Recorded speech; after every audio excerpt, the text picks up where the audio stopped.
Bahasa Maduranya itu selamat berjalan. Ya, kalau tahu ya. Kenapa nggak jawab? Kamu kayak diri. Oke, kalau hari ini berapa orang yang tidak masuk? Itu waktu.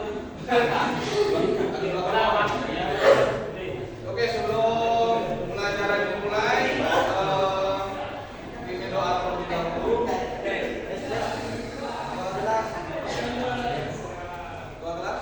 Ya, ini doa terlebih dahulu. Sebelum pembelajaran dimulai pada hari ini, mari kita berdoa mulai.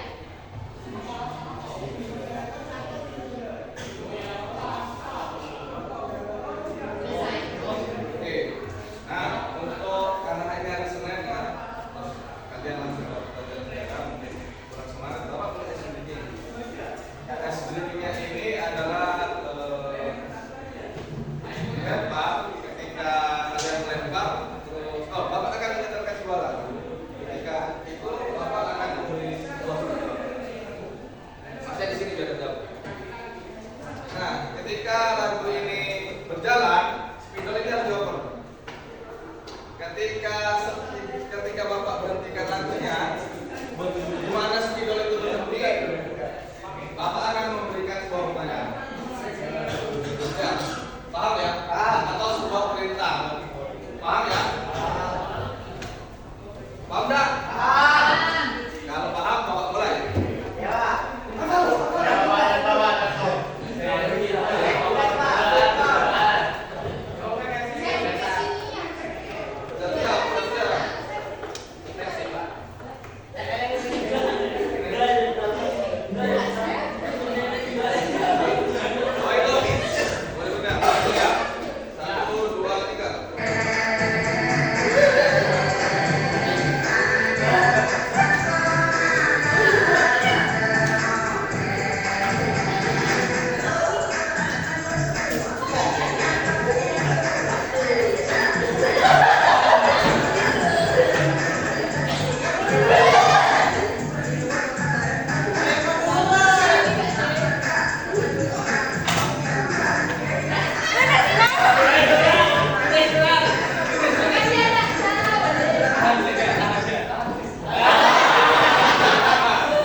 Didik dapat menjelaskan faktor pendorong bangsa barat menjelajahi samudra dengan benar.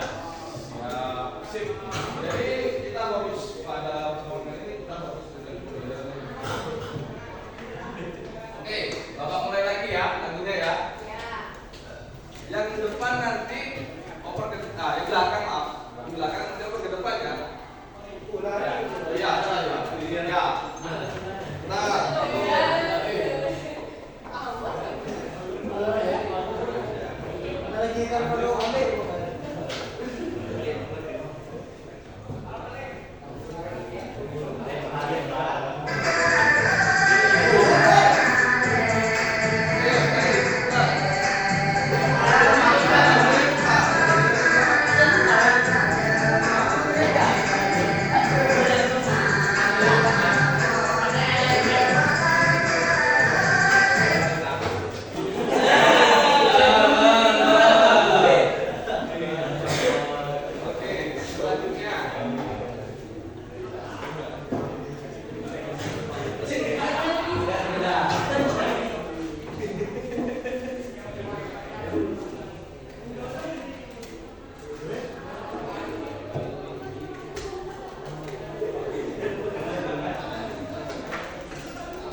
Tahu bilang tentang apa ya?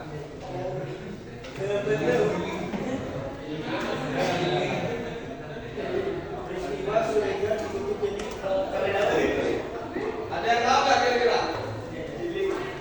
Apa? Ya, benar. Tapi ini tentang kapalnya ya. Kapal laut. Kalau kapal laut berhubungan dengan apa? Diam lah. Perdagangan.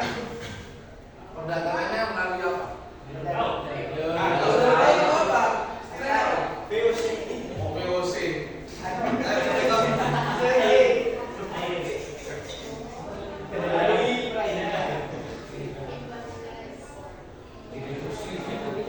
Bola. Layangan. Nah, pertanyaan kedua, Mas Rian.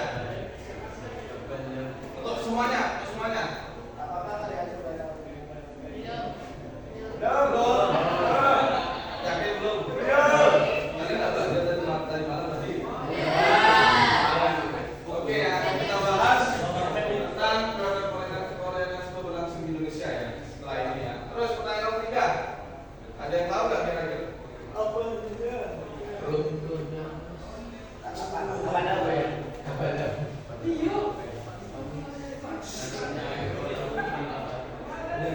Hah? Nggak ada yang tahu?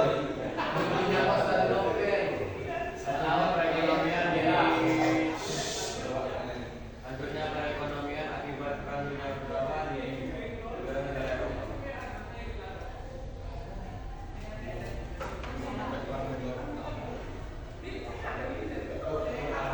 Siapa? Salah satunya itu. Salah satunya itu, ya. Berarti di antara kalian sudah ada yang tahu ya yang melatar belakangi kolonialisme dan invasi di Indonesia. Nah, sebelum masuk ke pengertian kolonialisme dan invasi, sebenarnya ini ada peta. Kira-kira peta tentang apa ya? Ada yang tahu? Iya, Pak. Nah, petanya ini jalur apa?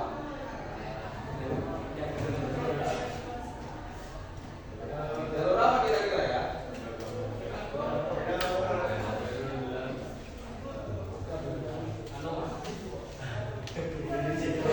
Nah, gimana? Nah, ini peta ini sebenarnya sebelum ada kolonialisme dan imperialisme di dunia itu sudah ada jalur perdagangan dan jalur pelayaran. Nah, ini yang merah ini disebut jalur sutra. Ada yang tahu jalur sutra? Hah? Para biksu. Ini ada di film-filmnya Cina itu, para biksu itu tindakannya jalur sutra ya. Apa nama jalur sutra? Jadi jalur sutra ini adalah jalur darat yang dilalui para pedagang-pedagang zaman dulu. Jadi ini dari Beijing sampai ke Eropa. Jadi dari Asia sampai ke Eropa. Nah, kalau yang biru ini kita kenal dengan jalur rempah. Jalur rempah. Jadi jalur rempah itu dari Sulu, Cina, ke Indonesia, muter-muter ke India, muter-muter ke Afrika, muter-muter sampai ke Eropa. Untungnya itu gimana Pak? Jadi kan ya, kalau di jalur sutra itu ada yang merah ini lewatnya itu kebanyakan lewat darat. Jadi kalau ini jalur sutra, lewatnya darat. Ingat ya, jalur sutra kebanyakan darat. Sedangkan jalur sutra, jalur rempah itu lewat laut. Yang dulu nggak tahu ya, dari dulu nyebrang ke Indonesia, dari Indonesia nyebrang ke India, nyebrang lagi ke Sri Lanka, nyebrang lagi ke Afrika, nggak lewat darat, Mesir, nyebrang ya. Ya, jadi sebelum ada kolonialisme dan imperialisme itu sudah ada jalur perdagangan dan pelayaran. Nah, bisa dibaca apa sih kolonialisme dan imperialisme? Bapak kemarin sempat sudah menyinggung ya.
Ya, itu kan tadi pengertian imperialisme itu kan penjajahan sekaligus mengalami pengaruh dalam segala aspek. Ya.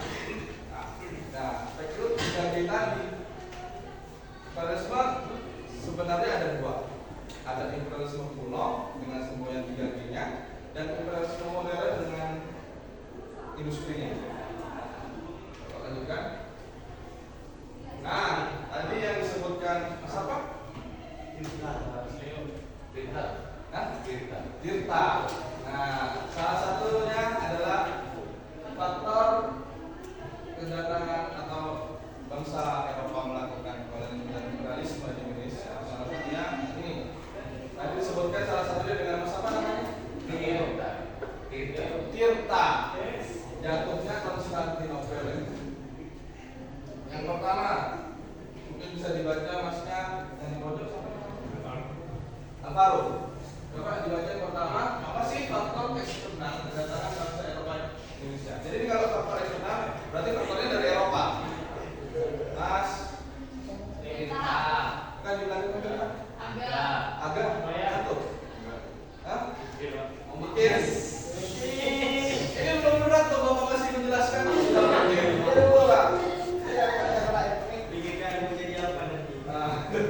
Mau jadi apa? Ya, apa dipikirkan sejak saat ini? Kalian harus punya cita-cita. Itu sudah SMA. Dalam kalian berarti mau jadi apa? Ada kalau datang, kami apa? Gimana kalau baru yang pertama tentang apa? Penjagaan Marco Polo.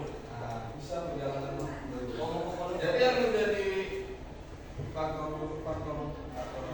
latar belakang bangsa Eropa itu melakukan perjalanan karena mereka mengetahui tentang kisah perjalanan Marco Polo. Itu kalau tidak salah ada buku catatan yang tentang perjalanan Marco Polo sampai Cina. Itu menjadi inspirasi bangsa Eropa untuk melakukan pelayaran. Terus yang kedua mungkin sampingnya Mas Nanda dibaca. Itu Konstantinopel. Nah, 1153.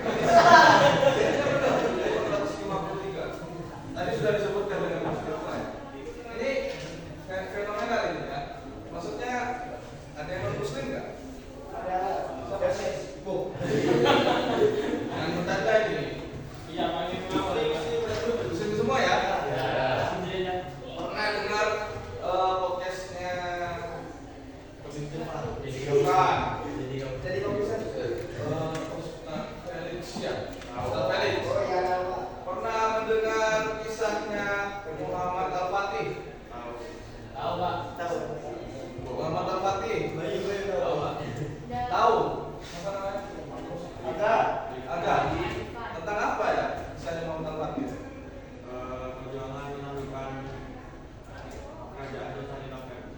Iya, benar. Dan pada saat itu ada yang kata-kata, ini kan berhubungan dengan agama ya, benar nggak ada yang muslim. Muhammad Al-Fatih ini merupakan Kaisar Turki Utsmani pada saat itu, pada tahun sekian ini, 1453, adalah salah satu Kaisar Turki Utsmani yang berhasil menembus tembok Konstantinopel. Ini salah satu ilustrasi gambar tembok. Konstantinopel ini terkenal temboknya itu tebel. Jadi kalau perang itu istilahnya kayak kastil gitu pertahanan. Jadi kalau perang itu susah untuk tembus. Nah, zamannya Muhammad Al-Fatih ini tahun 1453 dia berhasil menembus benteng Konstantinopel itu milik Kekaisaran Romawi. Jadi Romawi kan dibagi menjadi dua, ada Romawi Timur, ada Romawi. Nah, Konstantinopel ini adalah Romawi Timur. Jadi Romawi Timur. Nah, ada kata-kata itu di podcastnya Ustaz Felix. Ketika Muhammad Al-Fatih berhasil menembus Konstantinopel, ada kata-kata yang mungkin sedikit apa ya? Semangat sekali. Dia menyebutkan bahwa Nabi saya tidak pernah bohong. Karena apa? semua kan ya? Ya. Kalau Nabi Muhammad kan? Iya. Nabi Muhammad pernah bilang, suatu saat umat Muslim akan berhasil menembus benteng Konstantinopel. Nah, pada saat Nabi Muhammad mengucapkan seperti itu, tidak ada yang percaya. Sampai itu terwujud pada saat zamannya Muhammad Al-Fatih. Nabi berkata pada saat itu, Bapak bercerita sedikit ya, di luar konteks Nabi Muhammad itu mengatakan bahwa sebagus-bagusnya panglima adalah panglima pada saat ini, pada tahun 1940. Karena yang Nabi Muhammad pernah bilang, ketika nanti umat Muslim berhasil menjatuhkan Konstantinopel, maka panglimanya adalah panglima yang paling baik. Tentara-tentaranya adalah tentara yang paling baik. Pernah dengar seperti itu? Ada yang pernah dengar nggak? Bisa. Ya, jadi ini menjadi salah satu faktor pemicu sebenarnya jatuhnya Konstantinopel ini. Karena kalau dari salah satu pemicu, ini kan Bapak sudah menunjukkan tentang jalur ya, jalur perdagangan atau jalur sutra. Nah, di Konstantinopel ini, di Laut Tengah ini, di Laut Tengah ini adalah tempat berkumpulnya pedagang-pedagang. Nah, bangsa Eropa ketika itu untuk mendapatkan yang mereka butuhkan itu sangat dengan mudah dan dengan harga yang murah itu di sini, di daerah sini, di daerah Laut Tengah, Konstantinopel ini mereka dapat barang yang mudah dengan harga yang murah. Tetapi ketika Turki berhasil menduduki, otomatis yang awalnya peraturannya itu dibikin oleh Konstantinopel, Kaisar Romawi itu, otomatis yang bikin peraturan selanjutnya siapa? Turki. Ya, Turki. Nah, akhirnya karena bangsa Turki itu yang menguasai, bangsa Eropa itu sedikit kesulitan untuk mendapatkan barang-barang yang mereka inginkan. Nah, barang-barang yang mereka inginkan itu apa? Rempah-rempah, Mas Tirta, benar. Rempah-rempah. Nah, ketika barang ini tidak bisa didapatkan lagi, mereka berpikir gimana caranya mendapatkan barang tersebut tanpa melalui di Konstantinopel ini, tanpa di Turki ini. Akhirnya mereka melakukan apa? Coba Pak, sebutkan di awal. Sebelum kolonialisme, daerah mencari daerah asal rempah. Itu. Terus yang nomor 3, adanya semangat menaklukkan. Nah, tadi kolonialisme dan imperialisme kan mencari daerah untuk dikuasai. Nah, mereka punya semangat, adanya semangat menaklukkan. Yang keempat, berkembangnya teknik pelayaran dan penemuan kompas. Tahu kompas semua ya? Tahu. Apa fungsinya kompas? Menunjukkan mempermudah pelayaran. Terus yang terakhir, adanya penemuan Kopernikus yang didukung oleh Galileo Galilei. Ada yang tahu nggak penemuan Kopernikus yang suka IPA? Leo.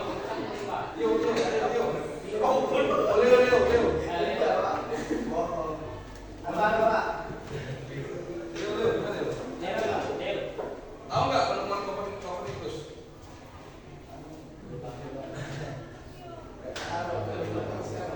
Ya sudah. Jadi penemuan Kopernikus ini adalah menemukan bahwa bentuk bumi itu bulat. Dan hal ini didukung oleh Galileo. Berarti ketika mereka melakukan pelajaran, mereka sudah mengetahui itu bulat, berarti dari lain bisa dilayani. Ya. Oke. Nah, ini tadi faktor eksternal. Ini faktor yang di luar Indonesia. Terus kalau ada faktor eksternal, berarti ada faktor benar tadi faktornya dari Indonesia. Faktor internal. Apa faktor internalnya? Hah?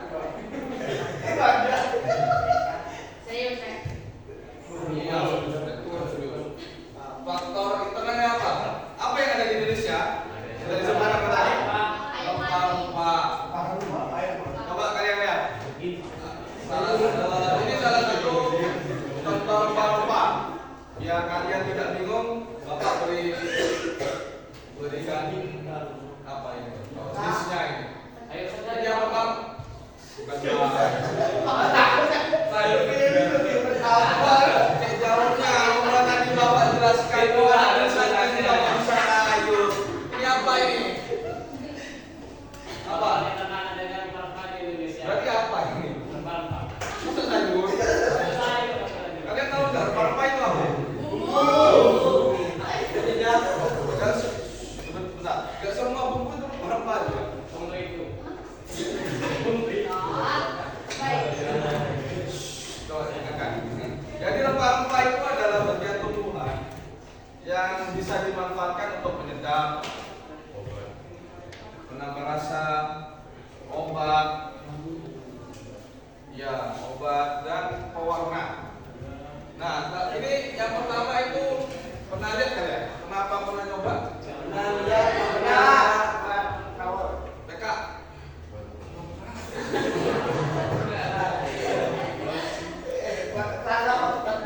Enggak, belum pernah. Kalau ini jelas, yang kayak ini kalau yang biasanya bantu ibunya, Tidak pernah ada. nggak ada yang pernah bantu ibunya masak.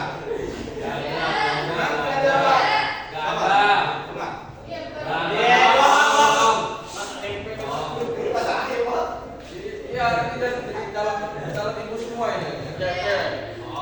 Ini apa ini?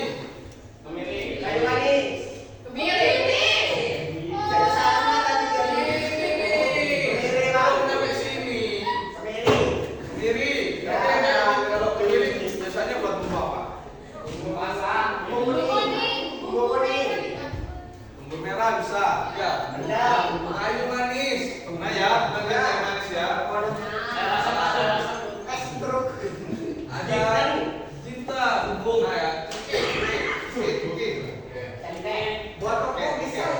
Nah, berarti ngerokok. Nah ini baru. Kamu bilang apa tadi? Nah, kalau keluar ini yang ada lada hitam, pala, kembar, lada, kapulaga. Ini sponsornya. Bukan rempah-rempah tadi ya. Ini sponsornya ini. Oke lanjut. Nah, yang di atas ini apa ya?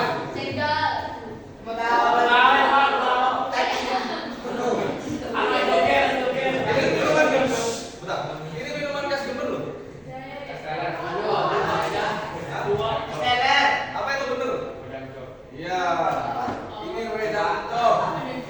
Kira-kira ada yang tahu nggak rempah-rempah apa yang terkait?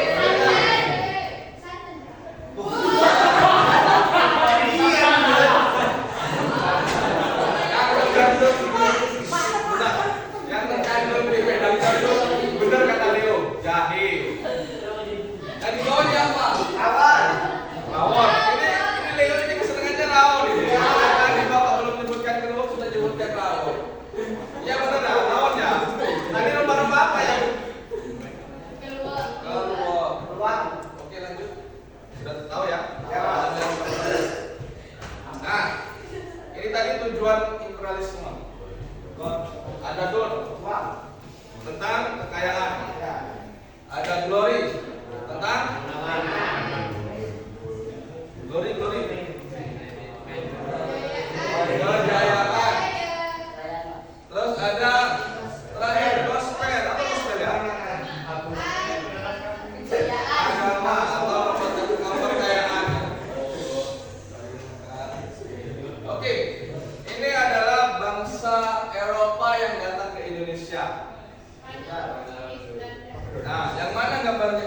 Yang mana benderanya Spanyol? Ada tulisannya sudah ya. Jangan sampai salah lagi. Kayu manis dari Purwo. Nah, Bapak menjelaskan sedikit ya. Yang mengawali pelayaran atau apa istilahnya ya? Yang memulai pelayaran itu ada dua bangsa Eropa.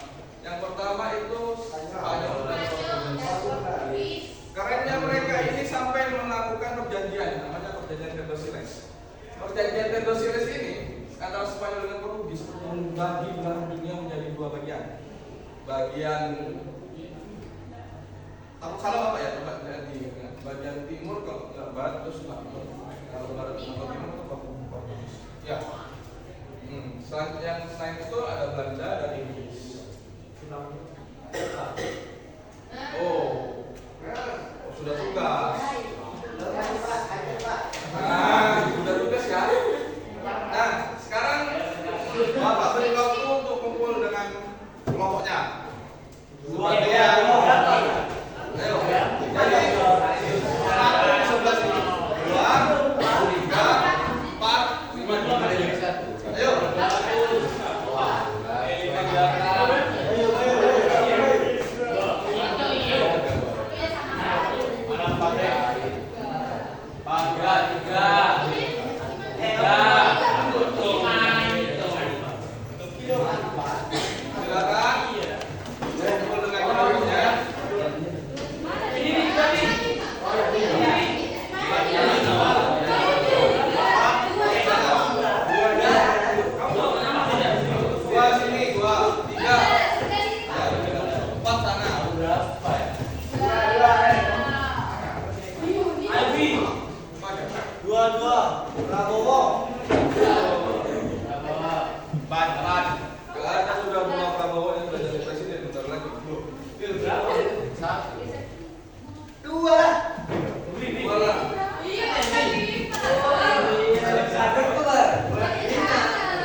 Jadi kalian nanti jelaskan tentang ini ya, Spanyol dan Portugis.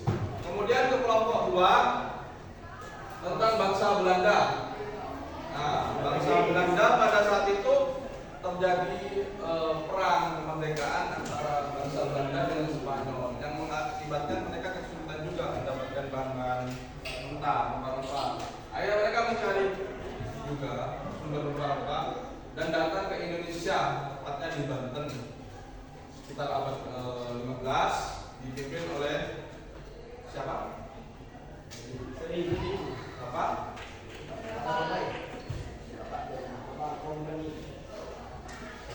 Di bukunya ada. Bukunya nggak pernah dibaca. Siapa namanya?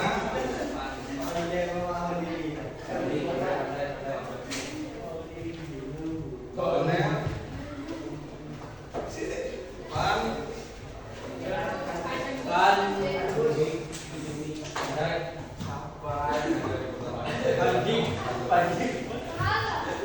Van Gogh.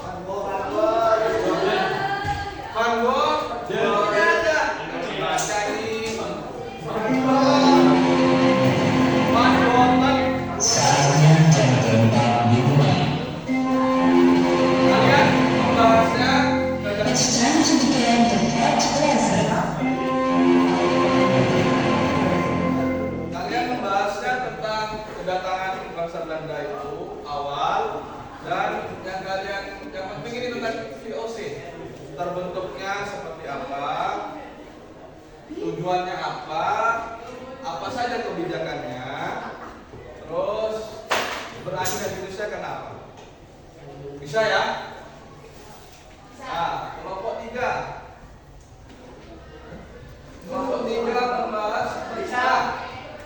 Telat. Apa sudah kelompok 3 tentang pemerintahan kolonial Belanda. Jadi ketika VOC bubar,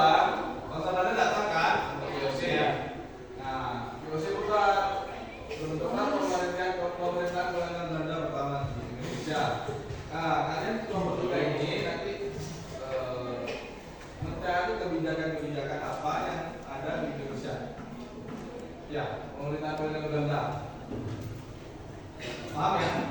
Ada di bukunya. Terus yang kelompok 4 tentang pemerintahan Inggris di Indonesia, sama dengan kelompok 3 ya. Jelaskan tentang awal kedatangan, terus kebijakan-kebijakan apa. Paham ya? Kelompok 4 ya. Nah, terakhir kelompok 5. Ini tentang kedatangan ini kalau kita lihat sebentar ya. Ketika ada pemerintahan kolonial Belanda ini sempat direbut oleh Inggris Indonesia pada zamannya Thomas Raffles. Setelah itu ada perjanjian London, kemudian Indonesia kembali lagi ke Belanda. Kita tahun 1816. Nanti kalian juga mencari kebijakan Belanda di Indonesia.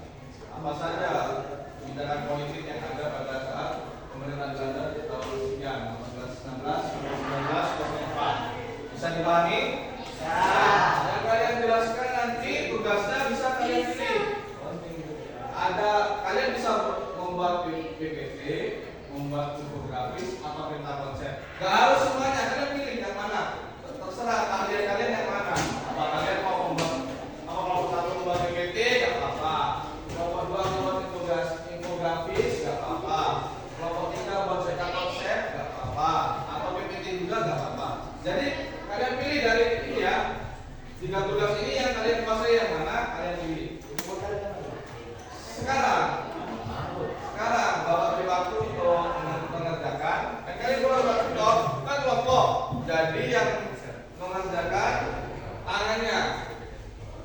Kalian boleh berbicara tentang materi, tidak boleh berbicara yang lain. Waktunya mepet ya. Jadi tidak boleh lama-lama. Bisa dipahami tugasnya? Bisa? Bisa dimulai dari sekarang. Bapak beri waktu 15 menit. Nanti yang selesai ulang boleh presentasi. Bisa dipahami ya?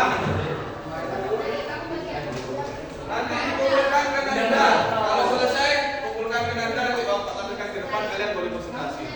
Oke? Mengerti ya? Silakan dikerjakan dengan baik sesuai kemampuan kalian. Boleh mencari materi di lain selain di buku kalian. Boleh. Untuk menambah-nambah materi boleh. Bisa dipahami ya? Ya, silakan dikerjakan.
Kalian HP-nya kan tanggi-tanggi, dimanfaatkan.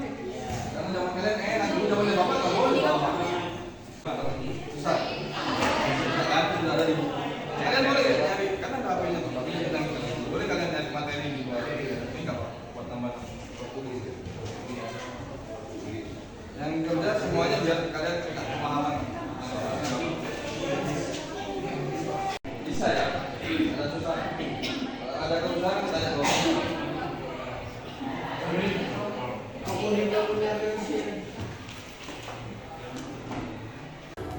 Ya, coba sambil mengerjakan coba diperhatikan dulu kelompok 3 mempresentasikan bukunya.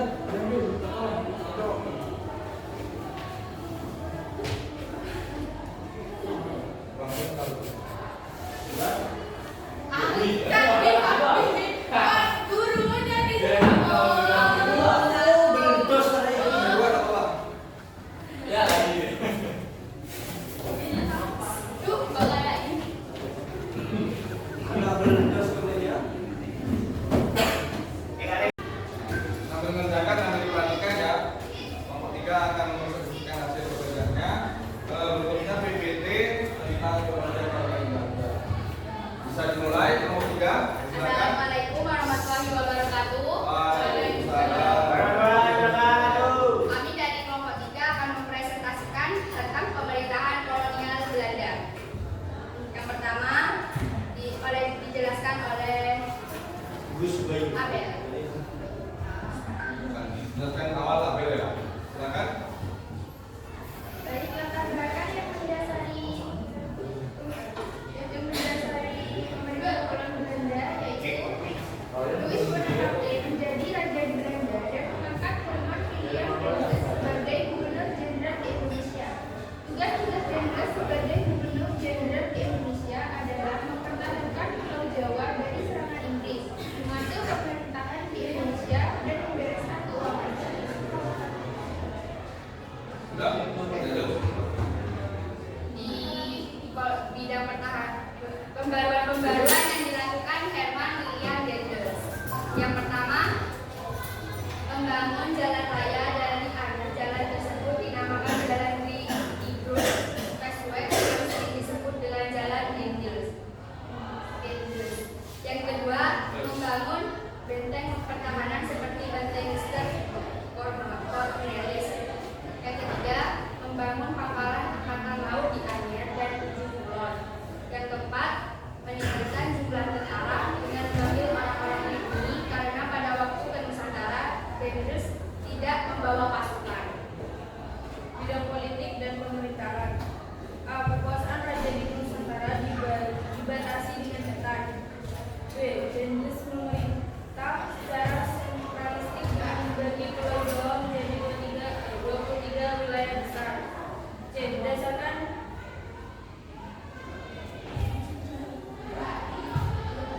dekret tanggal 18 Agustus, Dreyfus merombak provinsi Jawa Pantai Timur Laut menjadi 5 prefektur. D. Kedudukan bupati sebagai penguasa tradisional diubah menjadi pegawai pemerintah atau kolonial yang digaji. Bidang ekonomi dan keuangan. 1. Melakukan penjualan tanah kepada pihak swasta. 2. Rakyat diharuskan melaksanakan penyerahan wajib hasil pertanian. 3. Meningkatkan penanaman tanam yang hasilnya lalu dipasarkan dunia. 4. Meningkatkan usaha pemasukan uang dengan cara pemungutan pajak dan penjualan tanah kepada swasta. 5. Memaksakan berbagai perjanjian dengan pengusaha Jakarta dan ke Jakarta.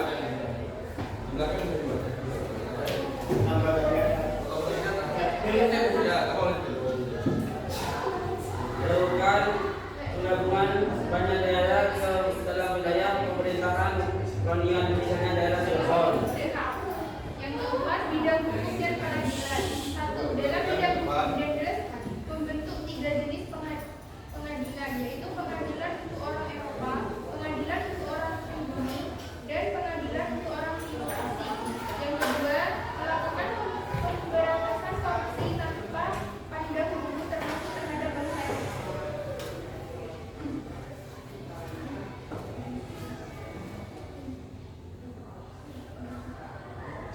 Bidang sosial. Apa betul? Paham ya, Pak?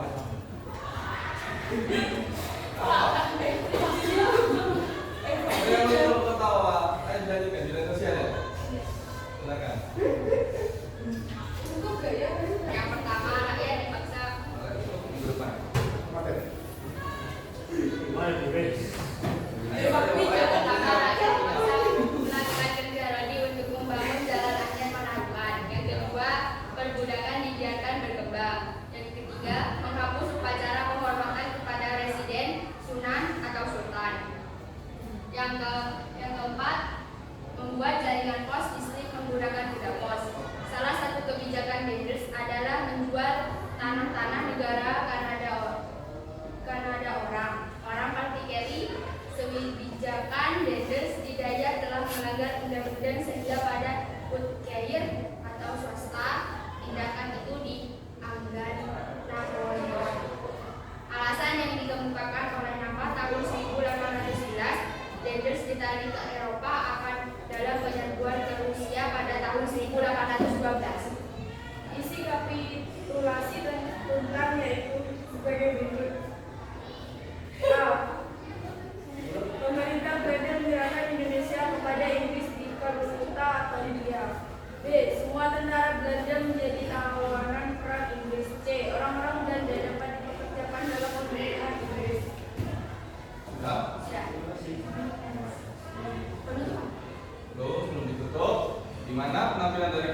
3 mungkin ada yang kurang paham, ada atau Kurang paham Pak. Oh, silakan kalau kurang paham. Leo mungkin mau tanya. Ada. Yang mana Leo bilang? Leo yang bilang kurang paham. Yang mana? Mana tadi? Kau bilang Leo. Mungkin ada yang mau ditanyakan. Tidak ada. Kalau tidak ada, Bapak yang tanya. Boleh Pak? Iya Pak. Kira-kira,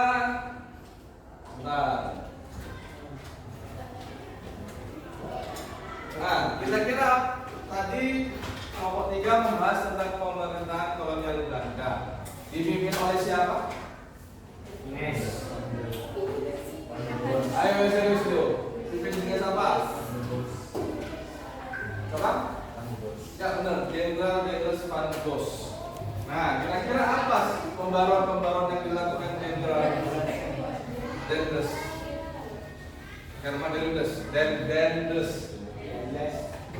Tadi disebutkan oleh kelompok 3 apa pembaruannya? Ada yang terkenal kan? Pembangunan apa?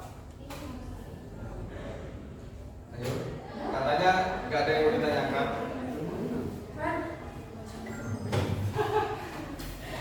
Mas, siapa Mas Abi? Jadi siapa? Mas Aga ngantuk, mau rokok dulu? Iya itu. Hah? Belum makan Pak. Belum makan, bentar lagi kan istirahat jam 10.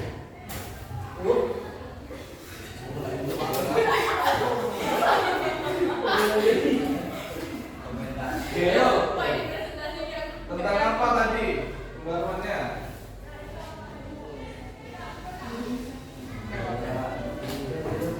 Katanya sudah paham. Ya kelompok 3 kan memang sudah bahasannya, jadi tahu. Ayo, pembangunan apa? Aku kenal ini. Waktunya istirahat pertama. Oke, Bapak. Time for the first break. Oke, Bapak kita ulis sebentar ya. Tadi tentang apa? Pembangunan jalan raya, anet, ke Menarukan. Ayo, yang serius ya dulu. Terus apa lagi? Di bidang hukum, membuat hukum apa? Hukum pidana. Tidak pandang bulu ya. Terus di bidang sosial. Melakukan kerja rodi. Terus menjual tanah-tanah apa tadi kalau ini? Menjual tanah-tanah negara. Itu di bidang apa? Di bidang ekonomi dan keuangan. Karena waktunya tidak cukup ya, tapi sudah dikumpulkan semua ya.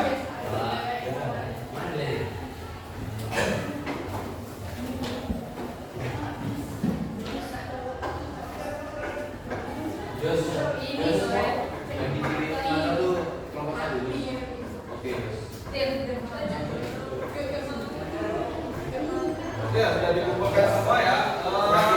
Bapak apresiasi dari kelompok 3. Bagus. Hanya mungkin Bapak beri saran, beri masukan. Bapak beri masukan, tulisannya mungkin lebih besar ya. Nanti teman-temannya juga ikut